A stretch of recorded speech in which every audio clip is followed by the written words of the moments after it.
Setelah 20 tahun petualangan militer yang mahal dan sia-sia, pasukan Amerika dan sekutu NATO-nya mundur dari Afghanistan karena tak mampu untuk menaklukkan kelompok mujahidin Taliban.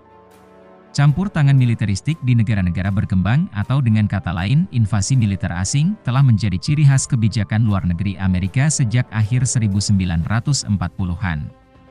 Tentara Amerika Serikat telah meninggalkan jejak kehancuran dan kematian di hampir setiap sudut dunia. Vietnam, Guatemala, El Salvador, Panama, Kuba, Nicaragua, Kongo, Haiti, Grenada, Yunani, Kamboja, Irak, Suriah, Yaman, Afghanistan, dan lain-lain. Seperti yang ditulis oleh penulis Amerika, Noam Chomsky, dalam Western State Terrorism, Prinsip Panduan, tampaknya, Amerika Serikat adalah negara teroris tanpa hukum, dan ini benar. Amerika Serikat secara menyedihkan kehilangan plot di Afghanistan bukanlah rahasia, tetapi menarik semua pasukan setelah 20 tahun kekacauan berdarah dan mengatakan tidak ada solusi militer untuk krisis yang berlarut-larut adalah penghinaan terhadap kemanusiaan. Untuk memahami alasan dibalik kekalahan telak Amerika dalam perang terpanjangnya, penting untuk kembali ke tahun 2001, setelah peristiwa bencana 11 September. Beberapa minggu setelah serangan, pemerintahan George Bush meluncurkan apa yang dia sebut sebagai perang global melawan teror. Afghanistan yang saat itu diperintah oleh Taliban, dipilih sebagai medan pertempuran pertama. Pada sore hari tanggal 7 Oktober 2001, saat Amerika Serikat dan sekutunya memulai kampanye pengeboman mematikan di Afghanistan. Menteri Pertahanan Amerika saat itu, Donald Rumsfeld mengatakan, tujuannya adalah untuk memusnahkan tempat persembunyian Taliban dan Al-Qaeda di negara itu.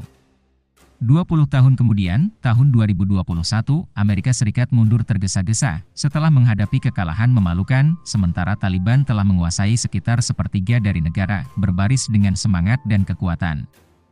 Menurut berita yang dipublikasi oleh Press TV, setelah serangan 11 September, Taliban dilaporkan telah menawarkan untuk menyerahkan Osama bin Laden, yang dituding sebagai dalang serangan untuk diadili. Namun pemerintah Amerika Serikat menolak tawaran itu, dan kemudian melancarkan serangan udara mematikan ke Afghanistan. Osama bin Laden adalah mantan sekutu CIA kelahiran Saudi, yang digunakan sebagai pejuang bayaran melawan pasukan Soviet di Afghanistan selama Perang Dingin. Mengutip berita Press TV, beberapa laporan dari waktu itu menunjukkan bahwa Taliban telah menulis surat kepada Presiden Afghanistan saat itu, Hamid Karzai, menawarkan untuk meletakkan senjata dan mengakui pemerintahannya. Namun langkah itu diblokir oleh Gul Agha Sherzai, seorang pemimpin suku berpengaruh dari Afghanistan Timur dan salah satu anak laki-laki bermata biru Amerika Serikat. Agha Sherzai membuat mereka dipenjara dan disiksa oleh agen mata-mata Afghanistan yang diciptakan CIA dalam beberapa bulan setelah invasi Amerika Serikat.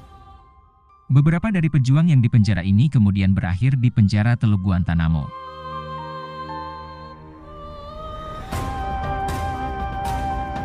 Tentara bayaran Amerika di Afghanistan menolak semua tawaran untuk menyelesaikan masalah tanpa pertempuran. Selama bertahun-tahun, apa yang disebut operasi kontraterorisme Amerika di Afghanistan melahirkan pelanggaran HAM yang mengerikan. Pembunuhan warga sipil tak berdosa dalam serangan pesawat tak berawak, eksekusi singkat selama penggerebekan malam, penahanan ilegal, dan penyiksaan. Serangan udara, khususnya, telah menjadi fitur konstan dari keterlibatan kompleks industri militer Amerika di Afghanistan. Mulai dari 23 Desember 2001, hampir 2 bulan setelah pasukan Amerika menyerbu negara itu, 65 tetua suku tewas oleh serangan udara Amerika saat melakukan perjalanan ke Kabul untuk pelantikan Hamid Karzai sebagai presiden. Para pejabat Amerika menuduh para korban adalah anggota Al-Qaeda, tetapi bukti menunjukkan sebaliknya. Itu adalah yang pertama dari banyak pembantaian yang diatur Amerika Serikat selama bertahun-tahun yang dengan cepat disikat di bawah karpet, baik oleh pejabat Amerika dan mitra Afghanistan mereka yang gajinya berasal dari pundi-pundi Amerika Serikat. Dalam salah satu serangan udara Amerika pada Agustus 2008, setidaknya 90 warga sipil tewas di Afghanistan Barat. Kehancuran akibat pemboman udara, kata PBB saat itu, terbukti dengan sekitar 7 hingga 8 rumah hancur total. Beberapa bulan kemudian, pada Mei 2009, setidaknya 150 warga sipil dibantai di Provinsi Farah Barat. Dalam laporannya tentang insiden tersebut, New York Times menulis bahwa pemboman seperti inilah yang telah membuat banyak orang Afghanistan melawan pemerintah yang didukung Amerika. Pada September 2015, sebuah kapal perang Amerika Serikat menyerang sebuah rumah sakit di Provinsi Kunduz Utara yang dikelola oleh Doctors Without Borders, menewaskan sedikitnya 42 dokter dan staf medis lainnya. Selama masa jabatan Presiden Donald Trump, korban sipil dalam serangan udara Amerika di negara yang dilanda perang itu menyentuh titik tertinggi baru ketika pasukan pendudukan mengamuk. Administrasi Trump menghapus arahan yang melarang serangan terhadap bangunan tempat tinggal, yang sebenarnya memberi izin kepada pasukan Amerika untuk membunuh. Menurut perkiraan konservatif, antara 2016 dan 2020, 40% dari semua korban sipil dari serangan udara Amerika di Afghanistan hampir 1.600 adalah anak-anak, bahkan melebihi yang diakibatkan oleh serangan ISIS. Begitulah gambaran perang melawan teror oleh Amerika di Afghanistan. Secara alami, keadilan tidak pernah dilakukan. Langkah Pengadilan Kriminal Internasional untuk menyelidiki kejahatan perang Amerika di Afghanistan diblokir oleh Amerika. Tidak ada yang keberatan. Amerika Serikat juga memungkinkan beberapa kejahatan paling mengerikan di Afghanistan melalui sekutu lokalnya panglima perang terkenal, orang kuat, dan komandan milisi. Pelanggaran HAM yang kejam oleh panglima perang yang didukung Amerika hanya menciptakan lebih banyak rasa tidak aman dan melemahkan upaya pemerintah untuk mempromosikan pemerintahan yang baik. Hal itu kemudian membuat rakyat Afghanistan mendukung Taliban, merekrut lebih banyak pejuang, dan membuat keuntungan lebih besar dalam perangnya melawan pendudukan asing.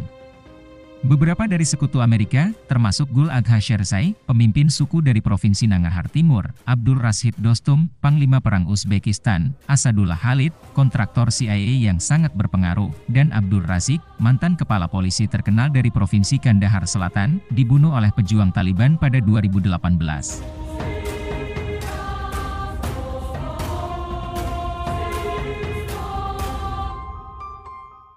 Pada awal Juli, Presiden Amerika Serikat Joe Biden menyatakan bahwa misi militer Amerika di Afghanistan akan berakhir pada 31 Agustus, menjelang tenggat waktu sebelumnya, 11 September.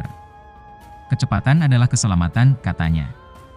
Kami tidak pergi ke Afghanistan untuk membangun bangsa, kata Biden, menambahkan, para pemimpin Afghanistan harus bersatu dan bergerak menuju masa depan. Pembicaraan penarikan militer dari Afghanistan dimulai selama pemerintahan Donald Trump.